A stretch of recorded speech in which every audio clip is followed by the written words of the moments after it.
Hello students, how are you? In previous video, we have discussed the topic of cells.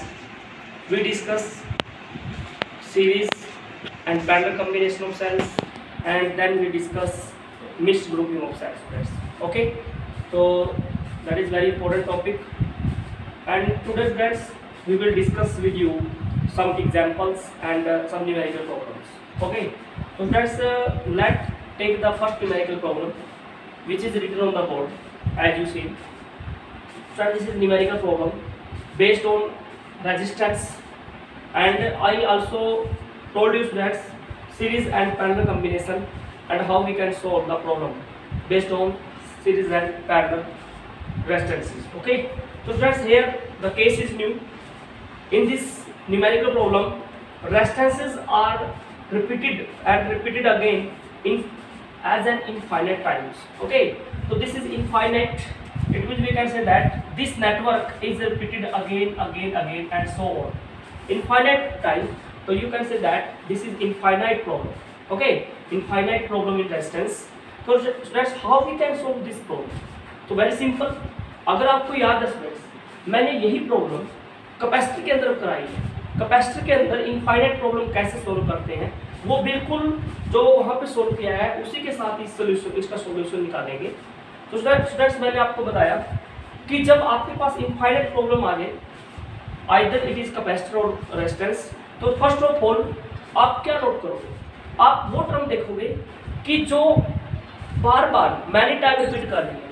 तो देखें वो term अगर हम देखते हैं कि वो कौन सी टर्म है जो इसमें इन मैनी टाइम रिपीट हो रही है। तो देखिए यहाँ पे नेटवर्क में स्टूडेंट्स, ये टर्म देखो इस तरफ,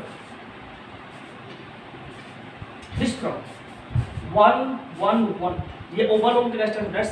तो दिस टर्म देखिए 1 1 1, once again this one 1 1 1, this one in this students, this term is repeated again and again as an infinite number of times.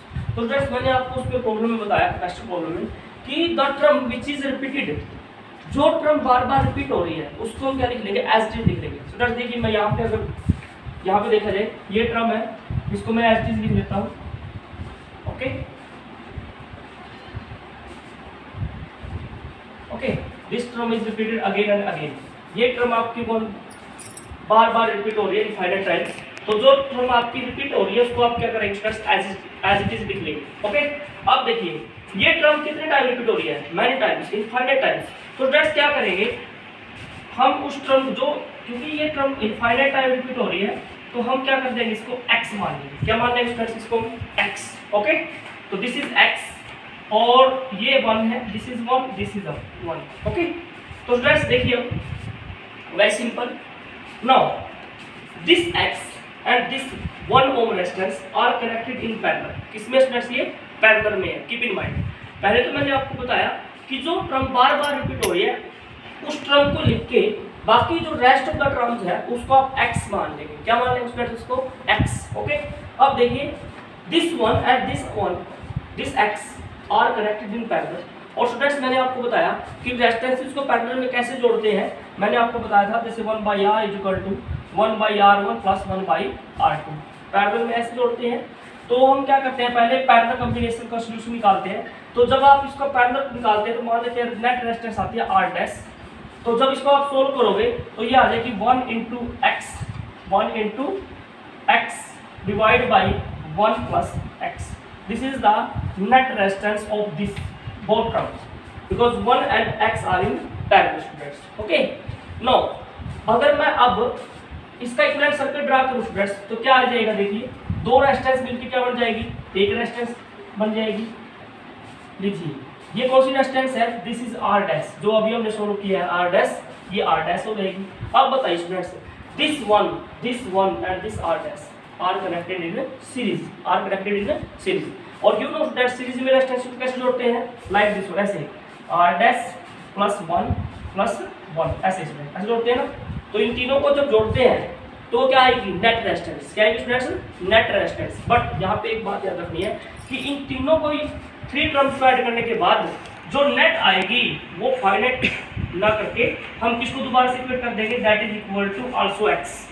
क्योंकि टर्म बार बार रिपीट हो रही है स्टूडेंट्स। तो याद रखना कि जो आपका इक्विवेलेंट सर्किट आएगा वो जो भी सर्किट चाहे वो पैरेलल में सीरीज में है। जैसे मेरा यहाँ पे सीरीज में है तो 1 प्लस आर डैश प्लस 1, जो भी टर्म आई उसको दोबारा से किसके इक्वेट करना है स्टूडेंट्स, एक्स के इक्वेट करना है। किसके इक्वेट करना है, एक्स के इक्वेट कर देंगे।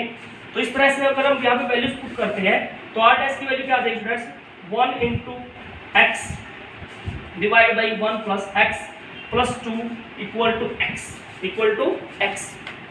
अगर हम इसको सोल्व करते हैं वहाँ पे मल्टीप्लाई कर देते हैं तो हमें क्या मिलता है, एक क्वाड्रेटिक इक्वेशन बनती है हमारी। तो अगर हम इसको सोल्व करते हैं स्टूडेंट्स तो हमारी क्या बनती है, यहाँ पे क्वाड्रेटिक इक्वेशन बनती है। तो क्वाड्रेटिक इक्वेशन क्या बनेगी, तो हमारी इक्वेशन बन जाएगी x square minus 2x minus 2 equal to 0। तो this is our quadratic equation. अगर हम उसके लास्ट वाले पार्ट को सोल्व करते हैं तो ये क्वाड्रेटिक इक्वेशन है। और क्वाड्रेटिक इक्वेशन को आपको पता स्टूडेंट्स बाई फैक्टर से सोल्व कर सकते हो या आप आइडेंटिटी यूज कर सकते हो। तो व्हेन आई सोल्व इट तो मेरी जो x आएगी that is 1 plus minus under root 3, 1 plus minus under root 3 students. Okay, तो मैं प्लस कर लेता हूँ तो मेरी x की वैल्यू आ जाएगी ऐसे 1 प्लस अंडर रूट 3। अगर मैं प्लस वाले टर्म लेता हूँ तो x की वैल्यू कितनी आ जाएगी, 1 plus under root 3 students. Okay, तो ये मेरी क्या आ जाएगी, इस सर्किट की टोटल इक्विवेलेंट रेजिस्टेंस आ जाएगी। ओके, तो अब क्वेश्चन है कि अगर आपको कोई न्यूमेरिकल में पूछा जाए कि इसमें करंट बताइए सर्किट में, तो ओम्स लॉ से क्या करेंगे आप, I equal to V by R। V की वैल्यू ये रही स्टूडेंट्स, R की वैल्यू आपको वोल्टेज कितनी है, वोल्टेज आपकी 12 वोल्ट है। यहाँ पुट कर देंगे, रेजिस्टेंस आपके अभी निकाल लिया, तो पुट करके स्टूडेंट्स यहाँ से आप करंट भी निकाल सकते हो। तो जो भी आप न्यूमेरिकल में पूछा जाए इक्विवेलेंट रेजिस्टेंस है तो इक्विवेलेंट रेजिस्टेंस मैंने निकाल दी, करंट पूछा जाए तो वोल्टेज आपके पास, रेजिस्टेंस है आप करंट निकाल सकते हो स्टूडेंट्स। ओके, तो this is very important problem which is infinite problem in resistances, so you can solve it by this method. Okay, thanks for watching.